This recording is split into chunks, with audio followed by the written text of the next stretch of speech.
All right? All right? Anybody over here not see it? Anybody not see it? Nancy? Face of a cow. Oh! Okay, all right.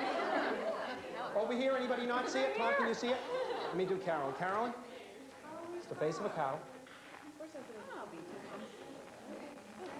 Okay, all right. Elaine? Face of a cow. Okay, anybody back here? Susan, Ann, Rita? Huh? Anybody not see it yet? Does anyone not see it? Okay, everyone, please look at your picture. What do you have in front of you?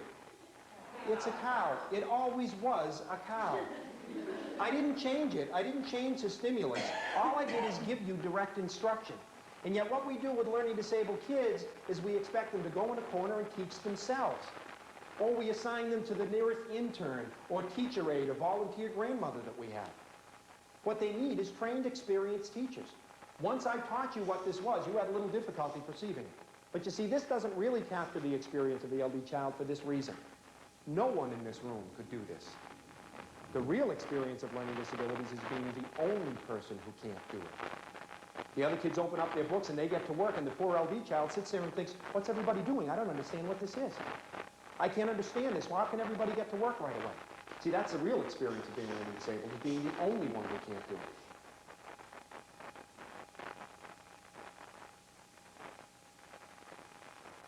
According to the International Reading Association, 95% of textbooks and 93% of teachers teach comprehension through vocabulary. In other words, we go through the words, we find the words, any words a child's going to have difficulty with, we teach him those words, and then we assume he'll be able to understand the story. The bias behind that, or the theory behind that, is if you understand every word in a paragraph or in a passage, you can understand the passage. Is that true?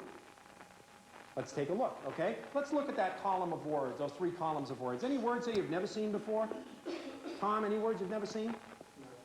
No. Ann? Tom? No? Cara? Kit, any words you've never seen before? Maria?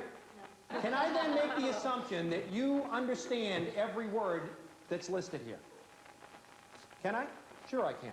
Therefore, can I further make the assumption that if I give you a paragraph that contains these words and only these words, you'll be able to understand the paragraph? Can I make that assumption as well? 93% of teachers do. Let's give it a shot. When I say go, we're going to open to the next page, and you're going to follow along while I read a paragraph that contains those words and only those words. And then we'll have a little quiz on it afterwards, okay? Turn the page, please, and follow along while I read. It says, if the known relation between the variables consists of a table of corresponding values, the graph consists only of the corresponding set of isolated points. If the variables are known to vary continuously, one often draws a curve to show the variation. Stephanie, is that okay with you? Sure, I agree. Nancy, you agree? Karen, would you like to take a quiz on that? Debbie? Cara? No. Raise your hand. I promise I won't pick on you, but raise your hand if you do understand what this paragraph means. I promise I won't pick on you, but raise your hand if you do. Merritt, what's your academic background? Engineer. Mathematics. Okay? You see, comprehension has much more to do with background than it does with vocabulary. Merritt is able to understand it not necessarily because he's any brighter than any of us, but his background in his... particularly today, right, Merritt? His background in his training has enabled him to understand this. That's what comprehension is about, not vocabulary. We cannot assume that because a person understands every word in the passage, he can understand the passage. Now, keeping that thought in mind, everybody in the back of your book has a little sheet of paper. Pull that sheet of paper out. And I want you to read silently while I read aloud the paragraph on the bottom of that page. The previous activity, you understood every word in the paragraph, but you couldn't give me any answers to the questions. Now let's watch this. Follow along while I read. It says, last Cerny, Flingeldope and Preben were in the nerd link, truckering gloopy caples and cleaning burly greps. Suddenly, a diddy struggle boofed into Flingeldope's tress. Preben glaped and glaped. Oh, Flingeldope, he chifed, that duddy strezzle is tunning in your grep. All right? When did this story take place? Last Cerny. Last Cerny, right. Who was with Flingeldope? Preben. Where were they? In the nerd link. In the nerd lake, and they were truppering something. What were they truppering? Wait a minute, what kind of caples? Gloopy caples, right? They're also cleaning something. What were they cleaning? What kind of greps? Whirly dress, right. And then a struggle showed up. What kind of struggle was it? Diddy struggle. Did they expect it? No, they didn't, did they? And what did it do? It goofed. Oh, you can't get that stuff out either. Where did it goof? In the flick of those tracks. What did Freeman do? He was no help. What did he do? And then he chifed something. What did he chife? The first story you understood every word, you couldn't answer a question. The second story you don't have any idea what it's about, and you can respond to all the questions. You see, that's how complicated reading comprehension is. It's a very, very complicated task that we expect kids to learn on their own, and they cannot. They need direct instruction.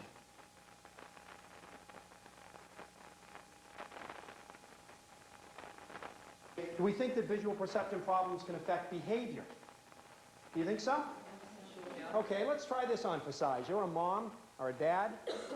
Your son in the 4th grade comes home and says, "Ma, they told me I can't take the school bus again until I'm voting age, but I didn't do anything wrong." What do we automatically assume? Automatically. Of course you did something wrong. You must have done something wrong. You don't get thrown off a school bus for doing nothing wrong. You must have done something wrong. Let's take a look at that. Because many times the learning disabled child, certainly not all the time, but many times the LD child will get into trouble and not know what he did wrong. And when he says, "I don't know what I did wrong," he's being honest. And we're going to give that activity a shot right now. Here's what we're going to do. I brought in a picture today, and I'm going to show everybody this picture. And all I want everyone to do is to write a nice title for the picture. There's your picture. All right? Everyone, a good title for that picture, please. Something I'm going to like. No talking, just come up with a good title for the picture.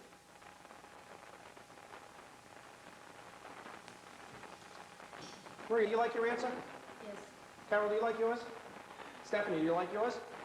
Is this good enough for me to read in front of the class? Okay. Stephanie gave me an answer that she says is not only good, but it's good enough for me to read in front of the class, okay? Are you trying to be funny here, Stephanie? Excuse me, class. Do you think this is funny? Did you write this to be funny? Would you like to see how funny I think this is, Stephanie? You know, I can think of nothing that a kid can write on a piece of paper that gives a teacher the right to tear it up in front of them. And yet it happens in schools all the time. And when I'm consulting at a school and they tell me there's a teacher who tears papers up in front of them, I say this to the teacher. I say to the teacher, suppose you passed in your contracts for your grades, your grade report cards at the end of the year for your principal, your final reports. And you handed them to your principal, and the principal took them and he looked at it and he said, "Nah, this isn't what I had in mind," and he tore them up in front of me. I've never met a teacher that would tolerate that, yet we feel very comfortable doing it with kids. But let's get back to Stephanie, because Stephanie not only gave me an answer that was fresh, but then made it worse by telling me that it was good enough to read in front of the class. Well, you're not going to think it's very funny when you stay in for recess for a week, Stephanie, and when your mother comes in for a conference. And you know what she's going to say, class? You know what she's going to say? "I got in trouble with Mr. LaVoy today, but I didn't do anything wrong." Because that's what she always says. You want to know what fresh answer Stephanie gave me and then embarrassed me by telling me it was good enough to read in front of the class? Death stalker. Death stalker. Here, I take the time. Now, take a look at it. I take the time to bring in a beautiful picture of a woman looking at herself in the mirror. Take a look at it. Okay.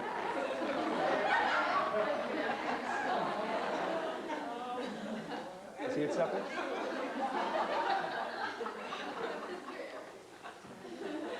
You see it? The back of her head, she's seeing a reflection in the mirror.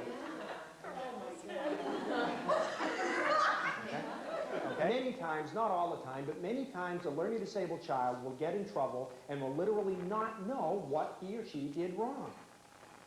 The coach will say, "Everybody get in the left-hand side of the gym." Our kid stands on the right-hand side of the gym and the coach says, "That's it, you can't play." The child says, "But I didn't do anything wrong." Because to his perception, he didn't. See, what happened is you responded to what you perceived. You misperceived the stimulus. Based on Stephanie's perception of this stimulus, that was a very good answer. But see, I wear the suit. I'm the teacher. And I determine what the stimulus is. And this is not a picture of a skull. There's no skull in this picture. It's not a matter of debate. This is not a skull. It's a picture of a woman looking at herself in a mirror. It's a classic picture called vanity. So I was expecting answers like the big night out or getting ready for the prom or something like that. I certainly wasn't expecting something like death stalker. Okay? But again, what you did is you perceived, you reacted reacted to the stimulus that you perceived, and then, if you could have seen the look on Stephanie's face, she was thinking, what is he so upset about? What did I do wrong?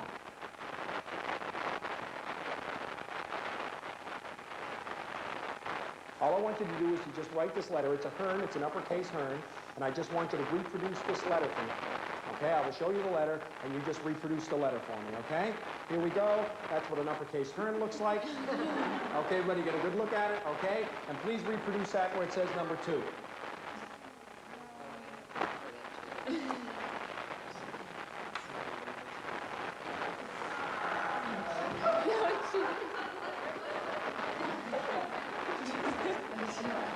All right, is everybody done? I want someone to come up and do one in front of the class. I'm certainly not going to pick the best turn. I'll pick the worst turn. So, Car, why don't you join us up here? We're going to have Car trace this picture, except she's just going to look in the mirror. She can't look down at the ground. She's going to look in the mirror. So what's going to begin happening is she's going to get mixed messages like children do with visual perception problems. Her eye is going to tell her to go right, but her hand will tell her to go left. And she should be able to reproduce this in about 15 seconds. And let's see how long it takes her, and let's see how effective a job she does, because she's now is going to have a visual motor integration problem where she is getting mixed messages from her eyes, from the visual system, and her hands from the toric system. So here's what I want you to do. I want you to trace this for me, if you will, and don't look at your paper in any way. Look in the mirror as you're tracing it. We'll count from 15, okay? Let's count backwards from 15. 15, 14, 13, 12, 11, 10, 9, 8, 7, 6, 5, 4, 3, 2, 1. Okay? This is what we got. The mistake Car made is she got off the line. Once you get off the line, it's almost impossible to get back. Let's have Jody come up and try this. Jody? You take this home, put it on the refrigerator, Car. Okay, let's give her 15 seconds again. Start, 15. 14, 13, 12, 11, 10, 9, 8, 7, 6, 5, 4, 3, 2, 1. Once you go off the line, it's almost impossible to get back. Look at the quality of that line. And then all those scratchings are her attempt to get back on the line again. Visual motor integration is a major problem for many learning disabled children, and the writing process is this difficult for them. This really is not worst case scenario, it really is this difficult.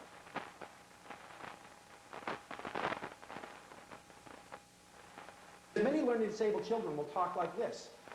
You'll say to them, what did you do after school today, Bruce? Well, we went to, what's his name? He's big, and his father has a big, and he used to play, well, he always was, Mike.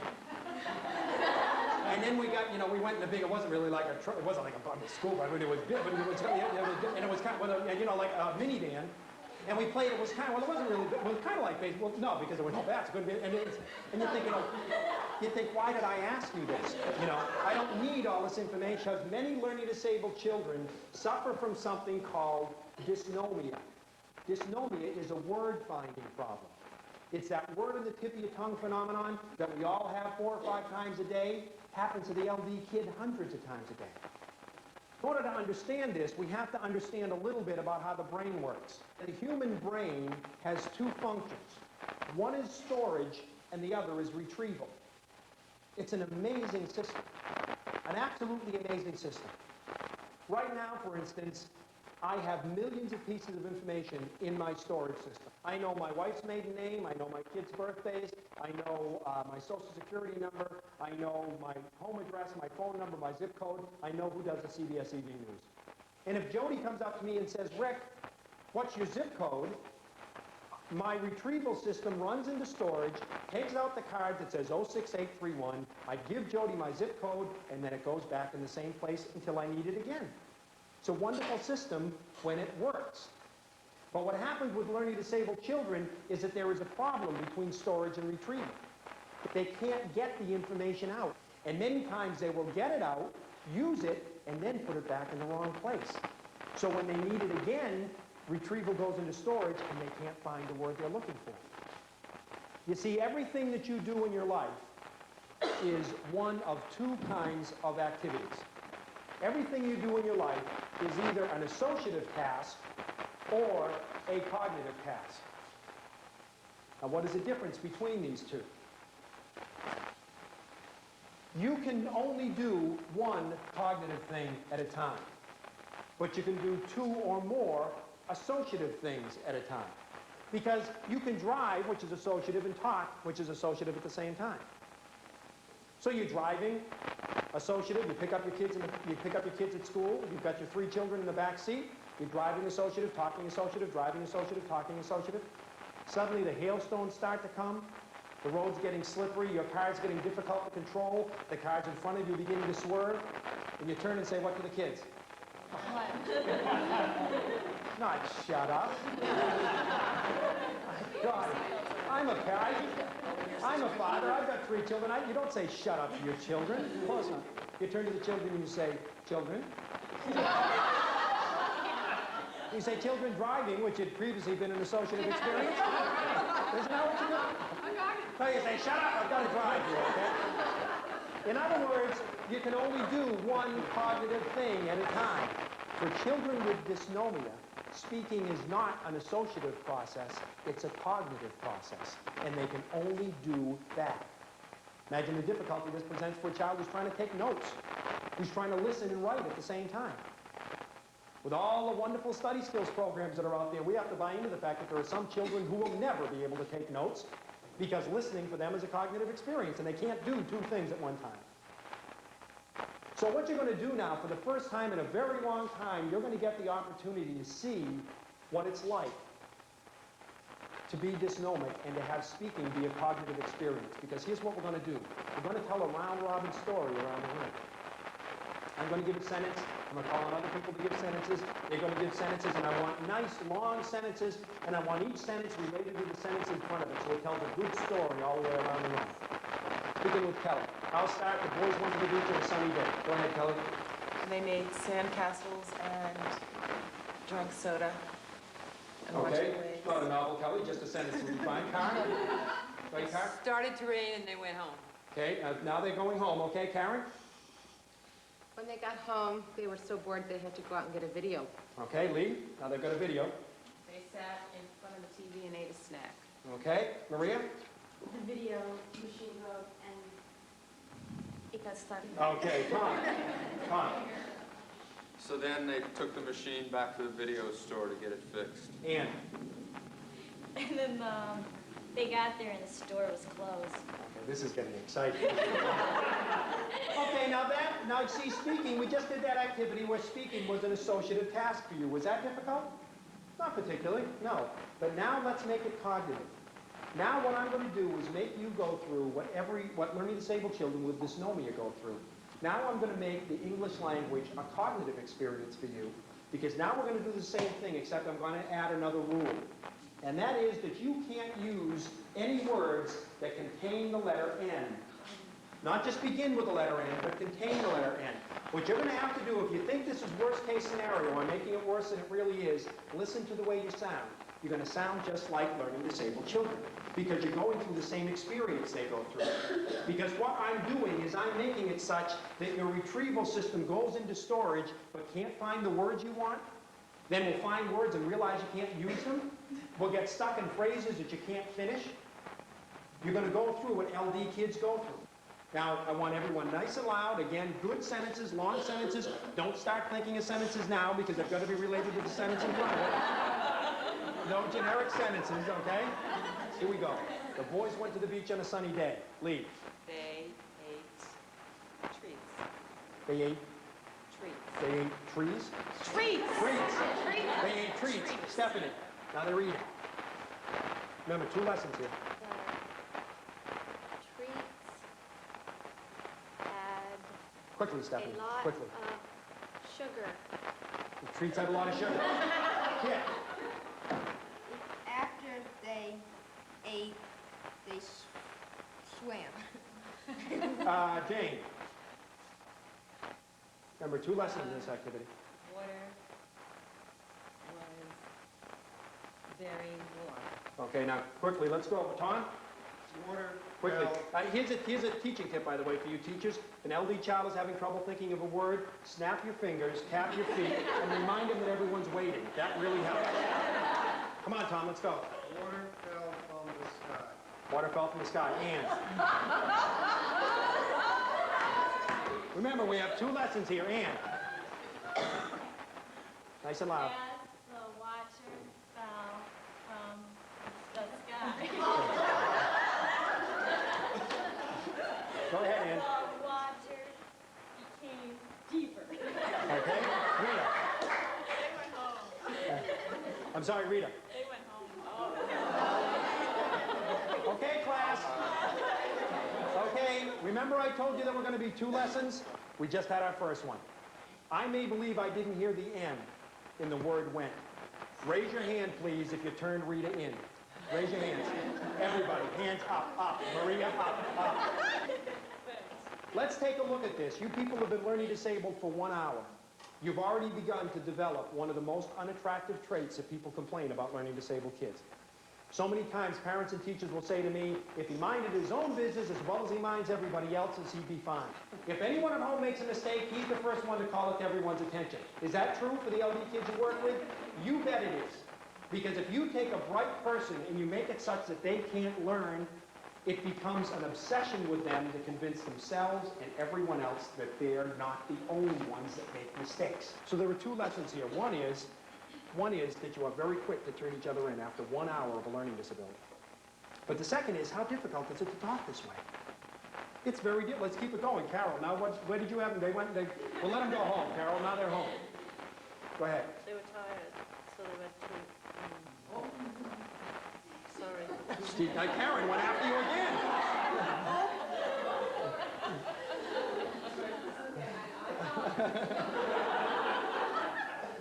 Detention for Karen after school today. Okay, the second point of this activity is how difficult is it to talk this way? It is very difficult. Can you imagine the anxiety of the learning disabled child? What could I have given you that would have made this easier? What could I have given you? Time. What if I gave you time? What if I said, I want a group of you to sit here for a half hour, take a piece of paper, and write a story about boys at the beach, but you can't use any ends?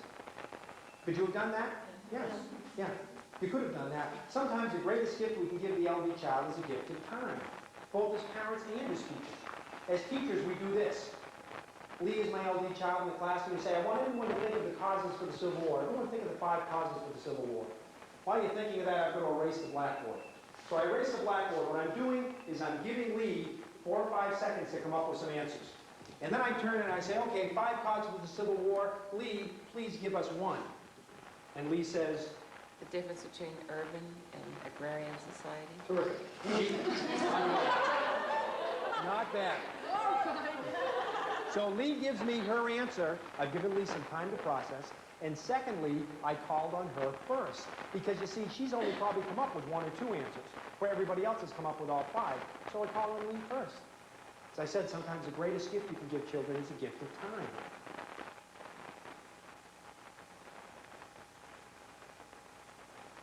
Before we begin this activity, I'm going to humor your learning disability for you.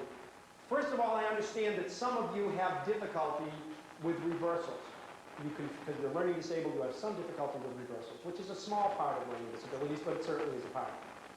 And that you don't understand the difference between P, D, B, and Q. So let me teach you those. It's very, very simple. D is a balloon with a stick on it. That's easy to remember, okay? Now this is something completely different. This is your P here. This is a P. This is a stick with a balloon next to it. And this is your D. This is a stick with a balloon next to it. So now you know the difference between these 4. And you can tell the difference. Can you? No. Many learning disabled children will make mistakes and confuse these 4 letters. Why? We all do. We were taught that this is a what? This is easy stuff, guys. This is a what? A watch, okay. This is a watch. What is it now? A watch. How about now? How about now? A watch. In other words, we learn from the time we're born until we're 5 years old that spatial orientation does not dictate object identification. In other words, this is a watch no matter how I hold it. It's not a watch and now it's a can of motor oil and now it's an AM/FM radio. It doesn't change because I've moved it. It continues to be a watch. Suddenly, you go to school in 1st grade, Some lady in a skirt says, forget everything that you know about perception. Because now, if you take this shape and you hold it this way, it's a P and it says pa. If you turn it this way, it's a B and it says ba. If you turn it this way, it's a D and it says duh. If you turn it this way, it says Q and God knows what it says, okay? You'll get that in the second grade, you don't have to worry about that right now. In other words, for the first time in our lives, spatial orientation, the way I hold this in space, changes what it actually is. So here's what we're going to do. We're going to read another story. Except now, when you see the letter P, it might be a P, but it also might be a B or a Q. And when you see the words broken, they're not necessarily going to be broken where they should be. And they're not going to be written on that nice, neat, invisible line. And you're going to find what it's like to try to read as a learning disabled and dyslexic child. So let's begin, please, with Maria. Come on, said Betsy. We have to... Remember, it can be any one of 3 letters. Oh. 4 letters. B, B, B, or Q. We have to... Come on, Maria. We have to pick up some... No, not some. We have to pick up what, Carol? This corn. We don't have another Come on, quickly, Carol. can of Can of what? Come on, Carol. Don't help, please. Can of what? Come on, Carol. It's a simple word. Another can of what? Come on, Carol. Hurry, please. something corn. Yeah, the word, is the word something, Carol? What is it? 3 letters, Carol. How tough can this be? Dog, no. Come on, Carol. Quickly, please. Carol, this is an easy word. How many times as teachers do we tell a child you can't do something that the task is easy? Think about that. The child can't do it. He doesn't need to hear that it's easy. Come on, Carol. There are 3 letters in the word, Carol. How difficult can this be? Very difficult. I don't know. Another can of what, Jody? Popcorn. Popcorn. Go ahead, Jody. So you sit back on your laurels. Go ahead, Jody. Are we going to eat popcorn that's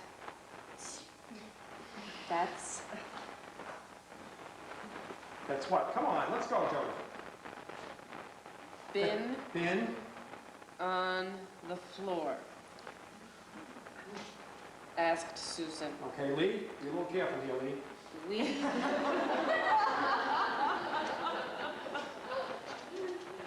wash it. Betsy answered. That's a good idea, said Susan. We can wash it. Nancy. The children went to work. It took them all night. No. Just Read get what's on the page here, Nancy, huh? It took them. Look around, by the way. Look at the number of class clowns that we've developed here. Huh? Isn't that a typical reaction of learning Oh, disabled I children? got it. Go It ahead, took them Nancy. a long time to pick up all the. Where am I? Oh, yes. The popcorn. Karen. I'm not too good at this. Then they took the corn to the kitchen. And Betsy was, No, that's not what it says. Betsy, and Betsy, Come on, Karen. the kitchen, and Betsy Go ahead, Debbie. washed it. Is your name Debbie? Is your name Debbie? Is your name Debbie? Is your name Debbie?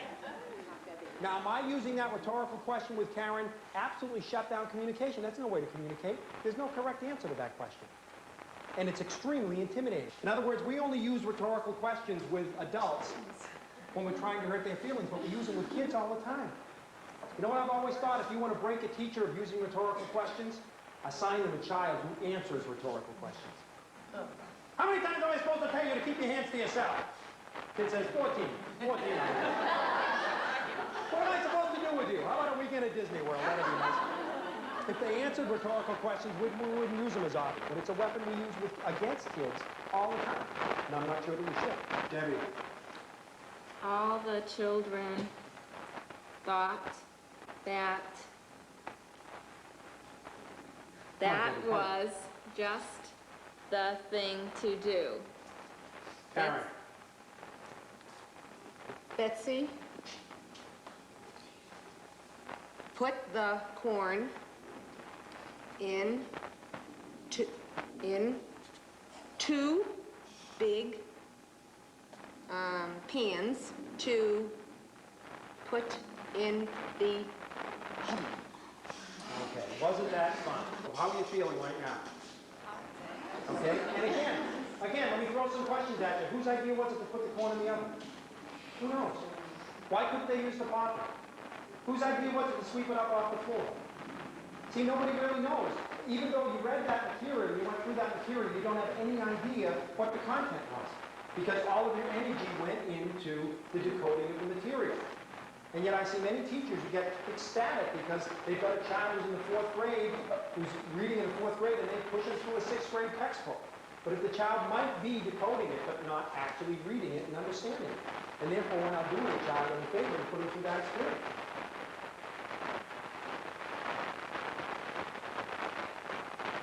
This activity is dedicated to that kid, and I've seen him thousands of times, that will go up to a teacher and say, "Excuse me, teacher, I don't know how to do this worksheet." The teacher says, "The directions are right there, read them." "Yeah, I read them, but I don't know how to do it." "The directions are right there, read them." "I read it, but I don't know how to do it." "They're right there, I read it, but I don't know how to do it." And the teacher finally says, "It says circle the right answer." And the kid says, "Okay, no problem." In other words, once I heard it, I'm fine, but I've got to hear it first. I've got to hear it before it makes any sense to me. And now you've got to get a chance to see what it's like to be an auditory learner, because here's what I want you to do. When I say go, I want you to turn to the last page in the booklet.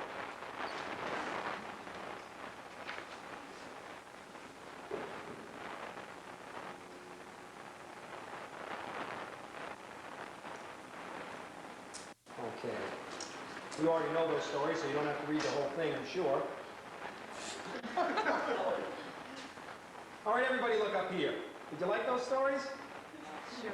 Rita, what month did you think of when you read this story? What month, Rita? Give me a month. Not March, no. Why would you think of March? What about you, Tom? What month? Why would you think of December? Ann, what month? Take a guess. Take a guess. Not June. Are you guessing, Ann? For crying, it's not June. Karen. March. Debbie. Carl. February. Pass me up about one. Okay. Now I'm going to read you the story and you're going to get it through your ears for the first time. Through your flavor modality. And you'll be able to understand it. Here we go.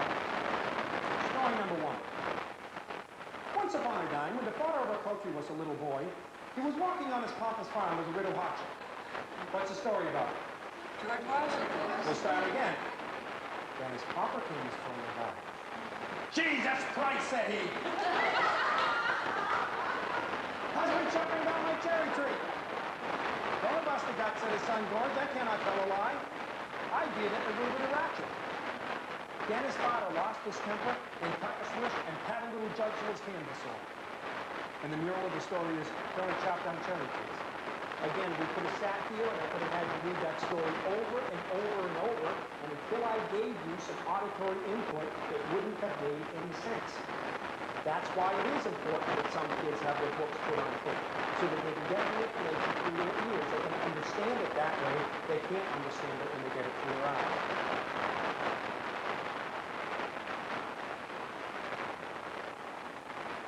We're not going to be able to be effective as parents and teachers with the LD child unless we understand the critical value of fairness. And before we talk about it, we have to take a little bit of a backtrack. Everything we know about moral development in children. We taught us basically 2 things. One is that kids learn their moral according to what they see us do, not according to what we tell them. My 12-year-old son, Kit, suppose I wanted to teach him the value of honesty. So I sit down with a kid on Monday night and I tell him about Abraham Lincoln. when our Lincoln took a book by mistake and carried it to the woods of Kentucky 12 miles after his death alone. Tuesday night I told him about George Washington. George Washington chopped down a cherry tree and said, I cannot tell a lie. Wednesday night I read to him from the Bible about honesty.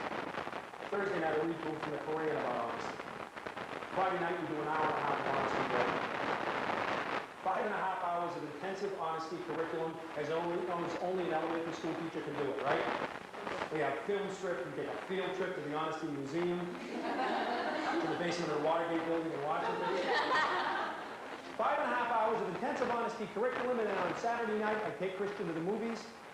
Kit and I get up to the booth to buy the tickets, and I bend over and whisper into his 12-year-old ear, tell the man you can. Tell him you can. Understand, Kit learned more about honesty in that 5-second exchange at the theater than he did in 5.5 hours of lecture. Because kids learn their morals according to what they see, not according to what we tell them to do. And the second thing Kohlberg taught us is that morals do indeed develop. We've got to keep that in mind as we talk about the critical moral value of fairness.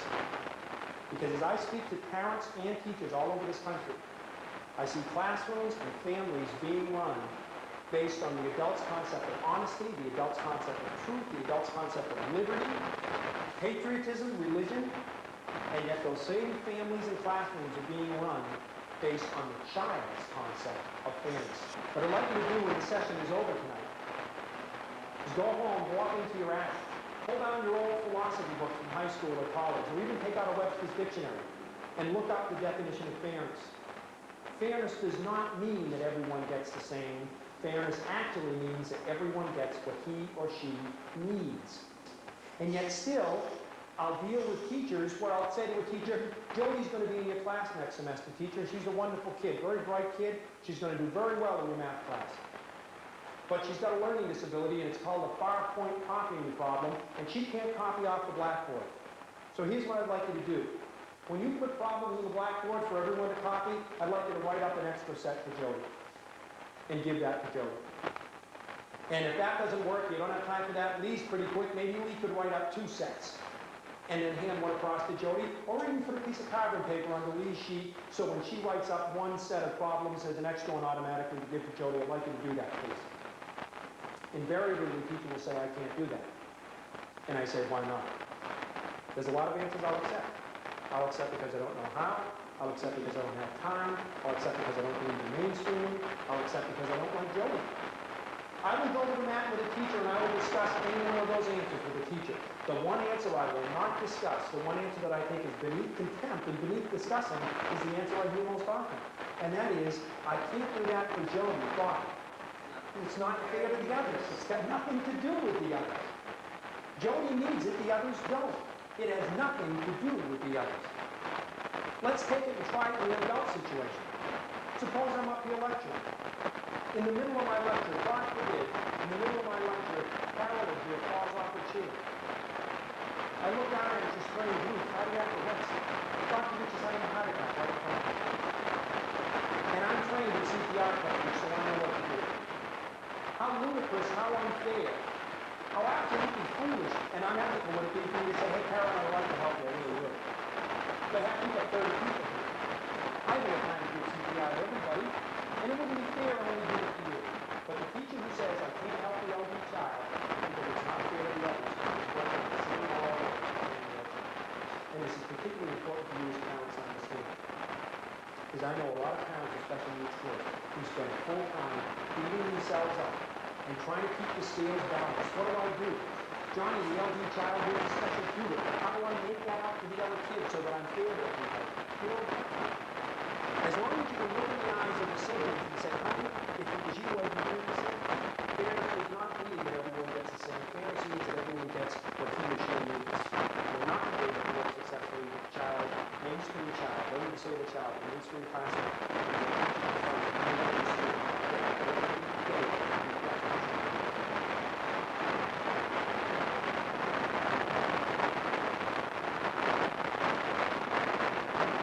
Listen to the comments of some of the survivors of this Sound City workshop through video.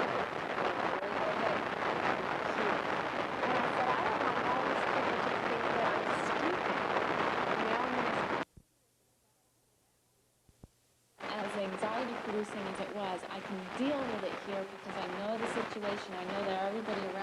making mistakes. But if something like this had happened to me when, you know, I was a child and I was very sensitive, I would have been devastated. Kids are going through such a crisis, like, oh my God, my friends think I'm stupid, I'm ruined. And basically at that age, they are.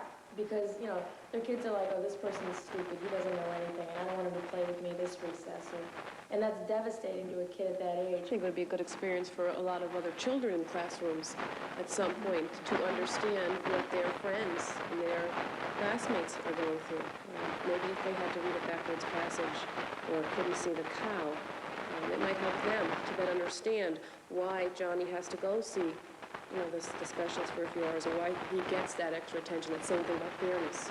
It's really important to have the sister or the brother of the other child to understand that he's not stupid, he's not backwards. It's just that he has to learn in a different way. I think it really expresses how it is for me in the classroom and shows everyone else how it is, because I know a lot of my friends, like, I'll sit in class and I'll be reading something and they'll just start making fun of me because it takes me either a long time to figure out what the words are, or I read them backwards and it doesn't make sense to them. But it really doesn't make sense to me either. This is mostly dealt with in what the classroom is like. But if you think about it, like, if you just go out in the world and you go and look around, you just think how frustrating it would be. If you go out, you look at something, like you're walking down the street, you see something you want to read, and you can't understand it. The problem that I see that my child is having and most learning disability kids suffer from is a poor self-esteem, which can be so offset by the teachers in the school if they're enlightened by what they're doing. So that to me is the exciting potential that this program will offer, because they suffer so in terms of how they perceive themselves. It's so frustrating for the teacher who doesn't understand what's going on. You know, teachers, when they say, look at me when you're talking to me, and they throw their catchphrases out. These catchphrases, they don't understand what's happening with the child. They're not doing it to be malicious. They need the information. Work with thousands of parents each year through our association. And the thing that I hear the most is their frustration, anxiety, and tension in dealing with not only the child but the school system. The professionals in their lives don't really understand the emotional baggage that the parent brings to every meeting and every conference through living with this child. The torture my first learning disabled child through when she was learning to read and so on cat actor, thinking that eventually this would become cat, and it never became cat, and I would be so frustrated with it. Be essentially positive and negative. We don't dwell on that which you cannot do. We dwell on that which you can do and encourage them to do it even better.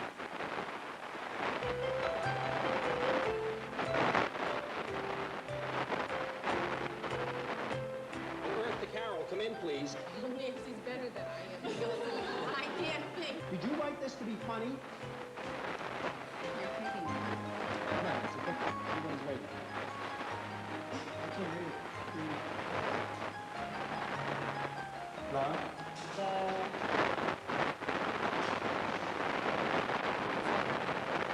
Was.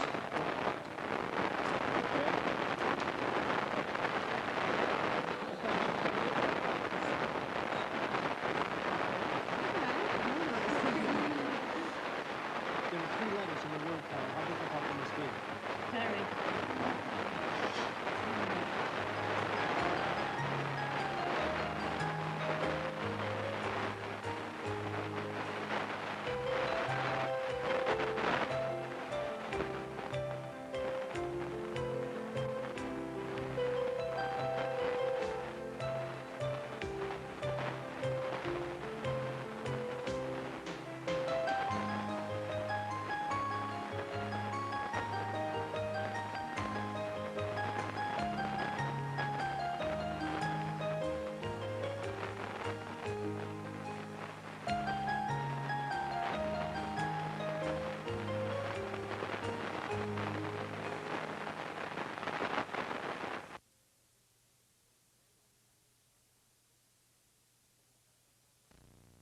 be released, and they are usually released during daytime.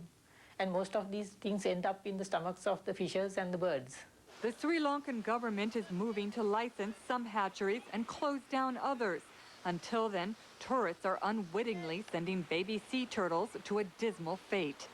Gail Young, CNN, Bentota, Sri Lanka.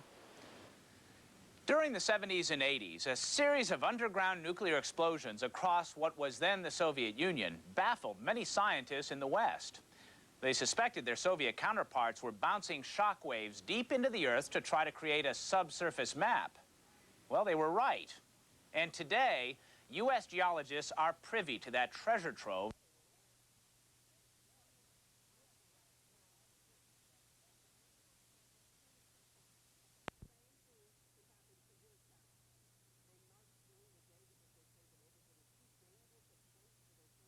At night, they're urging police to find Cameron's killers. Another weekend ends with no resolution for the family of Danielle Van Dam. The 7-year-old vanished more than 3 weeks ago, and hundreds of volunteers have been searching for her with no luck. Eyewitness News reporter Holly Herbert is live from San Diego and has an update. Holly? Well, Philip, it certainly was a disappointing weekend for Danielle's parents and for the dozens of volunteers who have been out here every day searching for her. Still, this is a community that has pulled together and is vowing not to give up, saying their #1 priority still is finding Danielle. A tremendous outpouring of community support shines brightly in front of the Van Dam home. Another weekend has come and gone without any sign of Danielle, but volunteer searchers remain diligent. I don't know. I can't tell you. I'm not a parent. I don't know the Van Dams. All I can see is this little girl out there somewhere who's lonely and scared. The number of volunteers has dwindled since Friday when David Westerfield was charged with Danielle's kidnapping. Many say they are preparing for the worst, but search organizers stress there is one very important reason not to give up. Where they really need to remember that, Danielle is still missing. She's still not home, and her mom and dad want her home. And, so we really need to find her and bring her back for her parents. Those too young to search contribute in other ways. 9-year-old Jessica Ward is raising money by making pink and purple bracelets, Danielle's favorite colors. It makes me feel happy that I'm helping, but sad that she's really missing. Danielle's parents arrive home after a busy Sunday spent thanking the community for keeping Danielle in their thoughts and prayers. And volunteers prepare once again to pack up and head out Monday searching for Danielle. I just think that everyone should do what they can to help. It's a real tragedy, and we all have to do what we can as a community. And one search will take place every day until Danielle is found. Meantime, David Westerfield is scheduled in court for arraignment on Tuesday on kidnapping charges. Live in San Diego, Holly Herbert, ABC 7 Eyewitness News. Leslie Phillip, back to you. Thank you, Holly. Up next, the election that's got all of LA and Orange County talking. A local Superior Court judge facing serious charges, and he's the only name on next week's ballot. Tonight, the growing movement to stop him. And a big scare for fans of LA Laker legend Chick Hearn. Reports of his death at one local church were greatly exaggerated. Stars walked the red carpet for England's version of the Oscars, who took home the top prizes. Hi, everybody. I'm Garth Kemp, Eyewitness Weather. So, what happened in the wintertime? Who really cares? We'll tell you about a warm forecast coming up. Stick around. Rebecca must choose between justice. The guy committed murder, and I'm the only witness. Or her own life. Tonight at 11:35, following Eyewitness News at 11. Hey. Take me with you. What? Take me with you. Somewhere far and remote. I want to see the plains of the Serengeti, roam the wild trails of Tanzania. We'll climb Mount Kilimanjaro and toast the sunset in Mozambique. God, I don't take up much room. I can start a fire with 2 sticks. Presenting the Freelander from Land Rover, the most well-traveled vehicles on Earth. First, he turned around failing companies, then Los Angeles, and now he's on a mission to turn California around. If I see a problem, I have to try to fix it. The Reardon Agenda, putting the needs of students and teachers ahead of education bureaucrats. A tax cut for manufacturers to stimulate the economy and create quality jobs. Force government departments to justify their entire budgets, not just new spending. Dick Reardon for governor. The Republican Gray Davis fears the most. tell you how it will be. There's one for you, 1940. It's estimated Americans overpaid $311 million in taxes. That was $610 for each taxpayer. That $610 could have been yours. Now H&R Block will double-check last year's tax return free. We can refile past returns. You could get more money back. Enemies of America held at Guantanamo Bay. How do you guard accused terrorists? Reporter Carlos Granda journeys to Cuba for an ABC7 exclusive Eyewitness News at Camp X-Ray. Monday at 5 here on ABC7. As Election Day draws near, one of the most controversial races involves a judge accused of child molestation. Judge Ronald Klein is likely to win re-election because he's running unopposed, except for a group of write-in candidates campaigning to stop him. Eyewitness News reporter Brian Jenkins is live in the newsroom with the full story. Brian.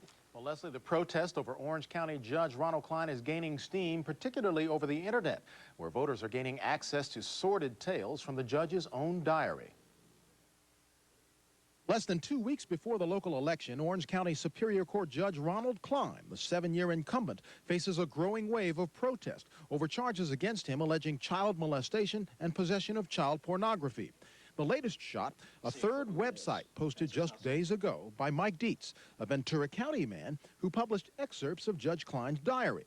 The diary was obtained from the judge's computer by a Canadian hacker who calls himself Predator Hunter.